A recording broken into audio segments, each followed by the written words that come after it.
अस्सलाम वालेकुम दोस्तों, welcome on Waqar cricket show. Pakistan super league के 10th एडिशन का मेला सजा हुआ है और परफॉर्मेंसेज आपको आला म्यार के देखने को मिल रही हैं। मिक्स ऑफ परफॉर्मेंसेज हैं, फॉरेन प्लेयर्स की, लोकल प्लेयर्स की, इमर्जिंग प्लेयर्स की, यानी कि बड़ा शानदार किस्म का कंपटीशन जारी है और मैचेस बड़े शानदार हो रहे हैं। यानी कि मैचेस के ऊपर तो हम कोई ब्लेम नहीं कर सकते, मैचेस बहुत लाजवाब उम्दा किस्म के। और मैंने एक बात शायद पहले की थी कि हो सकता है कुछ इस तरह के प्लेयर्स उठना शुरू हो जाए और जिनसे शायद तवक्को ना कोई कर रहा हो और शायद तवक्को ना की जाए, वो प्लेयर्स शायद उठना शुरू हो जाए। तो वो प्लेयर्स उठना शुरू हुए हैं, मैं आपको एक्सप्लेन करूंगा। लेकिन आज जो हमारा मौजू है वो टॉपिक है फॉरेन प्लेयर्स के मुतालिक के। कुछ प्लेयर्स आउट हुए, उनकी जो रिप्लेसमेंट है उनके ऊपर इस वक्त नजरसानी की जा रही है और न्यू प्लेयर्स की एंट्री एक्सपेक्टेड है। वो प्लेयर्स आपके सामने मैं रखूंगा।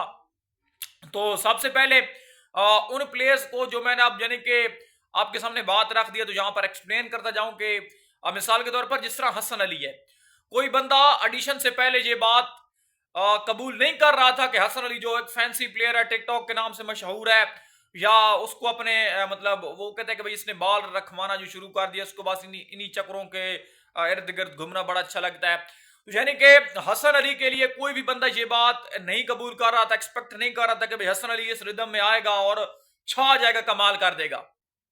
और उस बंदे ने कमाल कर दिया, यानी कि बहुत लाजवाब किस्म का परफॉर्मेंस है हसन अली की, रिस्पॉन्स किया लाजवाब किस्म का, इस बात में कोई दो राय नहीं है। यही कम बैक चाहते हैं जो उसने स्विंगर डाली है ना, स्विंग करके कॉलर मनरो को अगेंस्ट इस्लामाबाद, क्या ही कमाल की यार, क्या ही कमाल की यानी कि गेंदबाजी उसने की है। लेकिन ओवरऑल द पीएसएल में देखें, ओवरऑल पीएसएल में तो उसकी शानदार गेंदबाजी जारी है, डेथ ओवर्स में हो यानी कि पावर प्ले में हो, यानी कि हसन अली की लाजवाब किस्म की गेंदबाजी जारी है।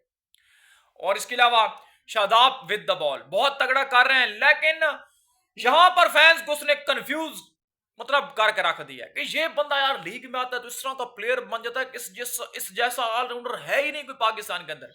और जब इसको नेशनल साइड में इंक्लूड किया जाता है तो ऐसा लगता है कि इससे घटिया प्लेयर ही कोई नहीं है। यार अब क्या करें, मतलब समझ से बाला तारा है कि जब इनको अपनी टीम के लिए खेलने का मौका मिलता है तो इनकी परफॉर्मेंस कहां गायब हो जाती है। ये एक बात। और आजम खान साहब देख, खैर आजम को तो इस्लामाबाद ने ड्रॉप कर दिया, उठा के बाहर फेंक, ओपनिंग भी करवाई। तो आजम अगर ड्रॉप हो गया तो अच्छा साइन नहीं है आजम खान के लिए।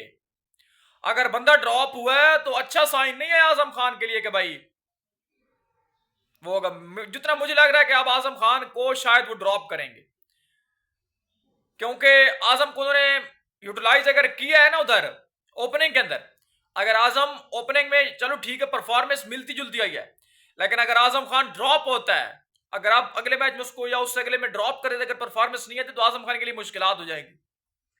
विकेट कीपर और भी है इस्लामाबाद यूनाइटेड के पास, ये भी आपको जहन में रखने वाली बात है। साहबजादा फरहान से विकेट कीपिंग करवा लेंगे ना वो, अगर आजम नहीं सूट होता है, सूटेबल रहता है प्लेइंग 11 के अंदर। इसके अलावा जो प्लेयर्स हम स्पेशली डिस्कस कर रहे थे ना, एक तो है मैथ्यू शॉर्ट, वो रूल्ड आउट हो गए इंजरी की वजह से, और उनकी जगह अब एलेक्स हेल्स को देखा जा रहा है, जैसन रॉय को देखा जा रहा है, क्रिस लेन को देखा जा रहा है, बहुत से प्लेयर्स और हैं, पैथो निशंका श्रीलंका के, और बहुत से ऑप्शंस अवेलेबल हैं जो प्लाटिनम कैटेगरी के अंदर हैं। उनमें से कोई एक प्लेयर जो वो पिक करने के लिए यूनाइटेड वाले जाएंगे, लेकिन वो भी एक ओपनर ही था शॉर्ट, और लेट्स सी देखते हैं क्या करते हैं। इसके अलावा केन विलियमसन जो एक्सपेक्टेडली कल पहुंच जाएंगे पाकिस्तान और ज्वाइन करेंगे अपकमिंग जो मैच होगा कराची किंग्स का, तो दस्तयाब होंगे किंग्स को। और इसके अलावा मार्क चैपमैन जो है वो ग्लैडिएटर को दस्तयाब है, क्वेटा ग्लैडिएटर के लिए खेलने जा रहे हैं जनाब। वो मार्क चैपमैन जो है वो रेडी हैं और क्या ही स्ट्रांग प्लेयर हैं। उनका जो मिडल ओवर्स के अंदर तेज क्विक रन्स बनाने का जो सीन है वो दोबारा से ऑन होने वाला है। और एक फॉरन अब कौन सा बाहर बैठेगा, पहले तो उनके लिए मेंडस खेल रहे थे, तो यानी कि मेंडस के लिए कंप्रोमाइज शायद वो ना करें। ऊपर से फिन एलन को देखना होगा। साउथ शकील की भी कोई इतनी अच्छी परफॉर्मेंस तो नहीं है, कप्तान है, लेकिन वो एक लोकल प्लेयर है। लेकिन जो स्पेशली चैम्पमैन उनकी जगह आपको बनती हुई मिलने वाली है, बनती हुई आपको देखने को मिलेगी। तो ये एक उनका बड़ा अच्छा कॉम्बिनेशन रहेगा। बाकी जो प्लेयर्स हैं फॉरेन प्लेयर्स की अवेलेबिलिटी है, नहीद राना दूसरे टेस्ट मैच के बाद ही जलमी को ज्वाइन करेंगे। और इसके अलावा जो स्पेशली प्लेयर्स हैं वो अवेलेबल ही हैं, सारे प्लेयर्स आहिस्ता आहिस्ता, यानी कि कुछ एक दो प्लेयर्स और भी हैं जो यानी कि पहुंच जाएगा, अपनी रिस्पॉन्सिबिलिटी को दोबारा से वो संभालेंगे। लेकिन जनाब ये सीन है यूनाइटेड का, उनको तो वैसे भी कोई जरूरत नहीं, जिस तरीके से उनका फायर वर्क जारी है, अनबीटन टीम है। लेकिन देखने वाली बात यह होगी कि जब प्ले ऑफ स्टार्ट होंगे तो उस वक्त टीमों का रिदम किस तरीके से रहता है। अभी ज़ल्मी और ग्लैडिएटर्स के लिए दुश्वारी है कि वो किस तरह अपने आप को पंप अप दोबारा करते हैं। फिलहाल उनके लिए दुश्वारी शायद ज्यादा है। मुल्तान के लिए तीनों ही टीमें हैं, ग्लेडिएटर, ज़ल्मी और मुल्तान। मुल्तान के लिए तो बहुत दुश्वारी है।